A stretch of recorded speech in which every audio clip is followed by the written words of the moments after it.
Alrighty guys, we are at day 2 of the Off-Road Expo doing another build breakdown, and this one I've been trying to pin him down for probably close to a year now to do this video, and we're finally getting it done. Luckily it's inside of a building so we can control the noise, we don't have to deal with the brightness of the desert, but we're finally gonna get a look at one of the most beautiful Rangers out there, dude. Ethan's, I feel like I'm gonna butcher your last name, Harrowby? Ethan Harrowby's beautiful black Ranger right here. So we're gonna get the man himself mic'd up right now, and he's gonna go over this entire build for us so you guys can see what he has done to this beautiful truck. Alrighty, we got the man himself here. Dude, I'm glad we finally are making it happen. So why don't you go ahead and introduce yourself and tell us about your truck. Hey guys, my name's Ethan Harrowby, and this is my 1997 Ford Ranger.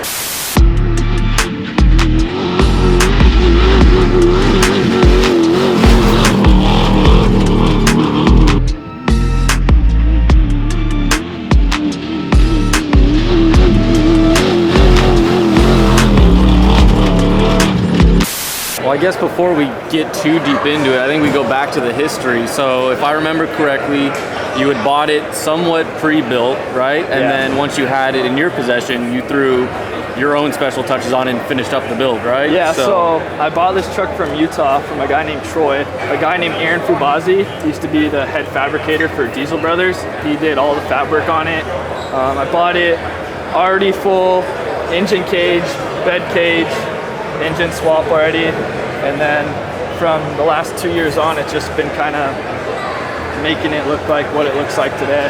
All right, so diving back into the front bumper, was this already existing, or is this a new bumper you did once you got the truck? It was already existing, just had a, when I first got the truck, we got a new skid plate made for it, just look a little bit cleaner. Freshly added Baja Designs bar, gonna be good for some night runs. I guess we could talk about the dirty little scissors up front before we move too far back. It's got some loop scissors on it. So if you want some history on these beams here, they're equal length Kingpin I-beams off Darren Parsons' old Ranger. The Ranger that caught on fire. Got some Parson parts? Yeah, some Parson parts. They're Moore's Metalworks beams, center mount radius arms. Nice. And then what suspension do we have tied to these? Fox 2.5 coilover and 2.5 bypass up front with a little bump in there. That's a sway away bump. Do you know what the front end's strapped at? Yeah, so the front's strapped at 18 inches. 18? Yeah. A nice clean 18. If it wasn't strapped, what would it be hitting at? It could be more, but just because we'll get into the rear, but it's still leaf sprung, so it doesn't need to be. All right, nice. And what about the whole one-piece hood here? Yeah, Who's so this from? Is McNeil Racing, fiberglass on it, the whole Raptor conversion kit. Do you think you hear the controversy with Raptor conversions, right? What side of the fence are you sitting on here? To be honest, I wouldn't say I was a Raptor conversion hater, but it's hard to beat the OG look of a Ranger, the stock front end. But there's some exceptions when done cleanly. I think it can look good. I dig it. I dig it if the truck's built. Yeah. Do you have any engine work done on the inside? Yeah, so. Is this something, do you think this is something we could pull the hood off for, or is that too much work? Hey, you want to try to pull the hood? We're pulling the hood off. Do we want it? It might be a little dirty under there. I'd be concerned if it wasn't dirty underneath.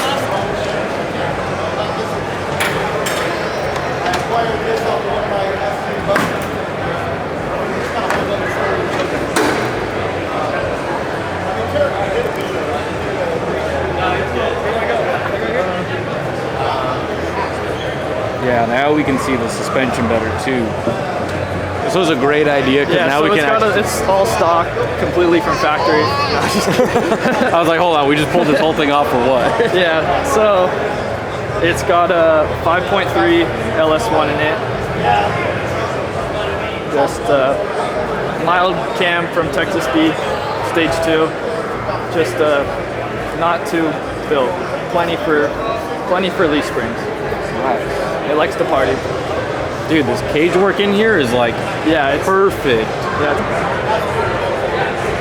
This is this front end looks sturdy. It is. It looks sturdy. It's very sturdy. Like, I mean, this is just a UMP. Got a Walker Performance filter in there. Texas Speed. They make some nice. When they get their hands on it, things come out powerful. You know how much horsepower you're getting out of this? Yeah. So we took it down to Dunhan, down in Chula Vista. Yeah. He had the truck basically the whole day. He basically like worked his magic on it. To the tire, it made 255 to the tire, so not bad. It definitely could have a lot more, but you almost like wonder like if you put more power, will other places start to see failures? So we're already here with the wheels and tires. You want to talk about the sizing and specs of these? Yeah, so we got some 37-inch BF Goodrich all-terrain KDR3 race tires on some Method wheels, non-beadlock. Non-beadlock. You're proving that not everybody needs beadlocks. You don't need beadlocks. You got the guys out there that say, oh, you need beadlocks, and then you got the guys that say you're full of it. You don't need beadlocks. Yeah. I'm representing the non-beadlock community. Repping the non-beadlocks. I dig it. Yeah. They look good. I think the machine look plays in great with the all blacked out truck. Yeah, it definitely has a nice contrast with the black. Nice. All right, let's pull it to the back side now. I want to show you guys the new spare tire straps that finally came in. We are back with a new batch of custom limited edition Desert Dime spare tire straps from Alpine Off-Road. The designs we have this time around are the TRD Heritage stripes right here for all the Toyota boys. And if TRD stripes aren't your thing, we have my personal favorite, the Desert Digital Camo right here. This is so badass. Now what's different this time around is I did not only just order Y straps, I also got single straps for the boys that are running standing spares. So if you guys need a high quality spare tire strap for your truck, you guys know I already got you covered. And I have to say one more time, these are limited edition. Once these sell out, I am not bringing these designs back. I will be moving on to 2 new designs. So go ahead over to shopdesertdime.com and grab them while they are still here. Also on the website, we have the 2 t-shirts. Right here, we have the Desert Dime t-shirt where we got Desert Dime written with the cactuses in the desert. And on the back, we have the actual Desert Dime. And over here, we have the OG logo t-shirt right here. Ooh, bam. There we go. So I urge you guys to head over to shopdesertdime.com, check out the merchandise, check out the spare tire straps. That being said, let's get into the video. Cage work. Now, is it, I'm trying to remember if this is something you did when you got the truck. You redid some of the cage, right? Yeah, so we bought the truck. It wasn't caged at all. That was definitely a main thing I wanted to have done to it, just because safety first. And it also just ties the whole truck structurally together. Just makes it way more sturdy. So they had the back cage already done, but you had to tie it in, right? This was already existing. This whole tube got tied in. So from here up is new, from here down was existing. From the cab, So let's go over the existing then, and then we'll take that tube into the inside and see what's in there. Yeah, so this whole back half was on it when I bought the truck. There's stuff we've done to it since then, but all the tube work pretty much. Yeah, dude, this is nice tube work in here. You got everything tied in beautifully. So what do you know about this rear axle? What do we got back here? It's just a Ford 9-inch spooled. Nothing crazy. No full floater or anything. Nice. And then obviously on Devers, because who doesn't love a good set of Devers? You know what part number Devers you're running? Are these like typical Ford? Yeah, so I used to have the giant Link Killer kit on it, and then 2 speed medals ago, I actually broke them. So I just sent Deaver all the like dimensions and everything, and they sent me back with these. So it's probably like an off-the-shelf pack that they had to tweak and modify and customize. Whatever would make it fit the mounting points or whatever. What size fuel cell do we have here? 32 gallon. 32? Yeah, Jazz. How does that fare in a weekend in the desert? Do you have to refill constantly? I never had to refill. Yeah. Hop on all weekend. Yeah, I gotta. What lift kit does it have? What lift kit's on here, dog? Hey, I've seen you at Barstow, huh? You were at Dell, dude? It's a rough country lift kit from four wheel parts. Yeah. Oh, 4-wheel Barstow? Yeah, rough country. What are these? 36s? Those are 32s, actually. Yeah. Talking about 32s, the spare tire setup, you're not running any straps. I can't even try to sell you a strap now.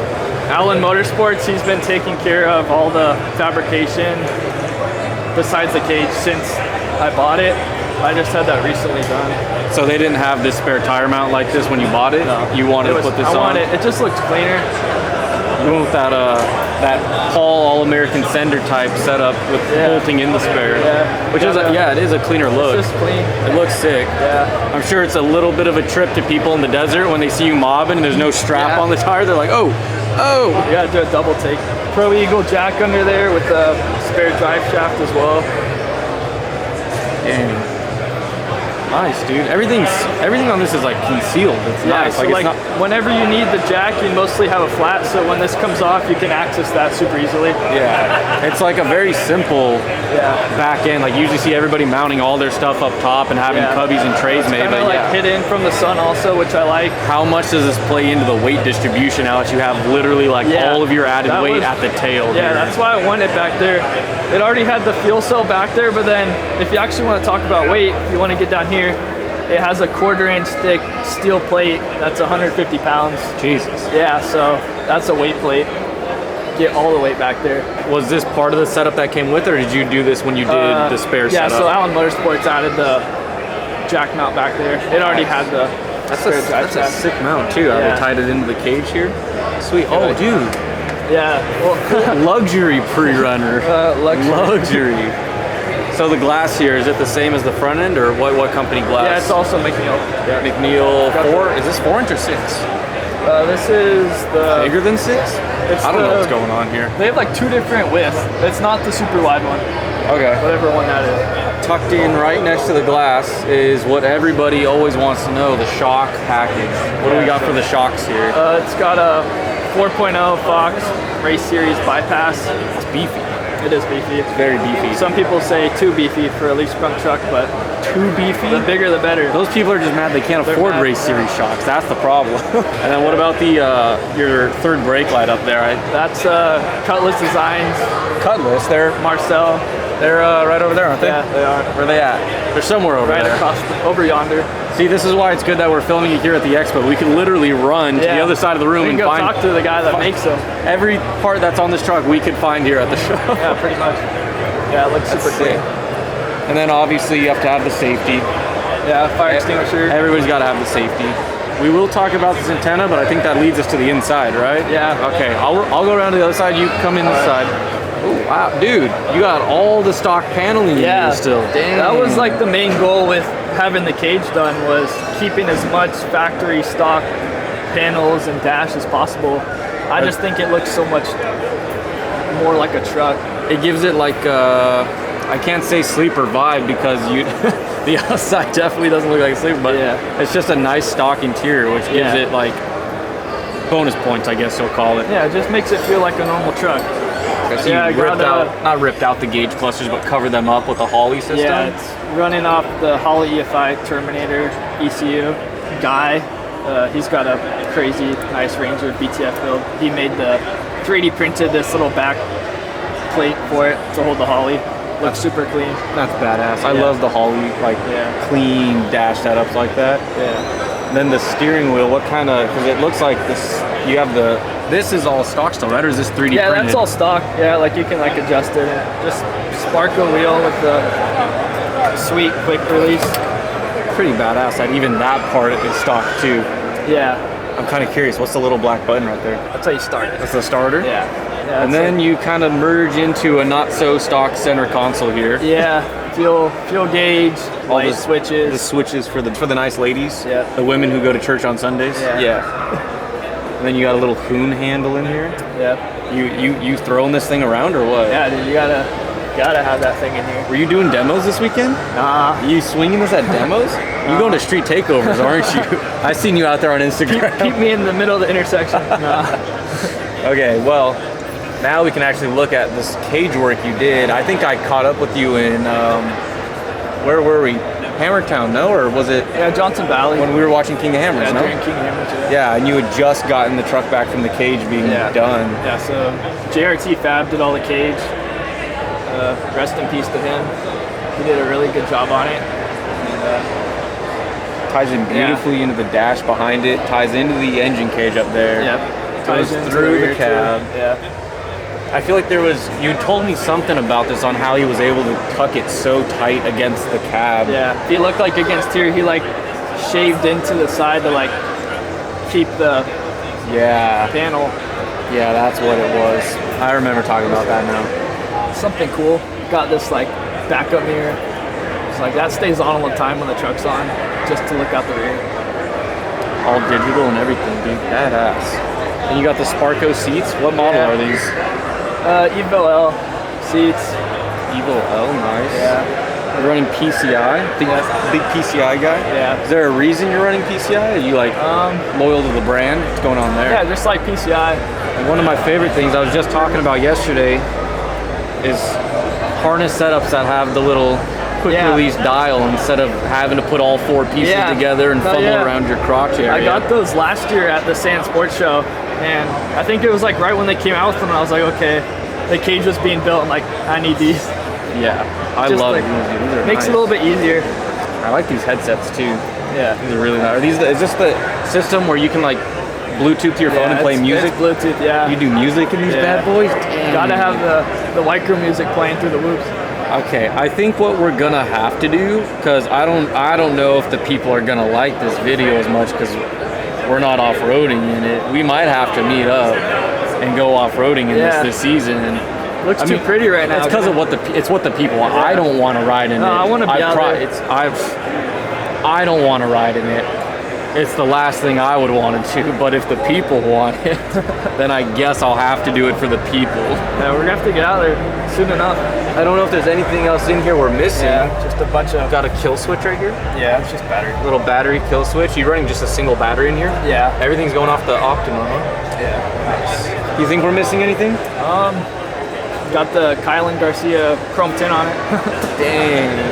I think we've hit everything we could think of off the top of our heads. Yeah. Like I said, maybe we link up sometime this season, and if between then or now and then you think of anything else, we've covered it then. But for now, dude, thank you It's a never-ending project, these things. So. Oh yeah, especially for you. That's the reason why.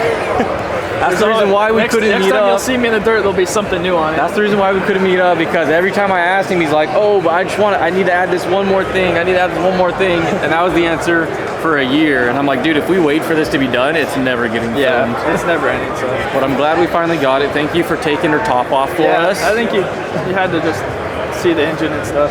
Yeah, dude, it's beautiful. It's beautiful. I'm glad we finally got it done. Thank you so much for making it happen. Thank you. And hopefully I can run into you and get some clips of it ripping in the desert this season. Seeing what it's made for. Oh yeah. Oh yeah. Alrighty guys, well that is the long-awaited Ethan Black Ranger build breakdown / walk around. So glad I finally got to do it. So glad you guys get to see it, and I'm even more stoked to meet up with him this season and get some clips of it off-roading. Thank you so much for watching. I hope you guys enjoyed the Off-Road Expo content I've been making. Stay tuned for more desert content because season just started, and I'll catch you guys in the next one. Welcome to my party, we're just getting started. A life is a dream or a nightmare scarring. Hand me a drink cause I think I'm going all in. Get me a shrink who can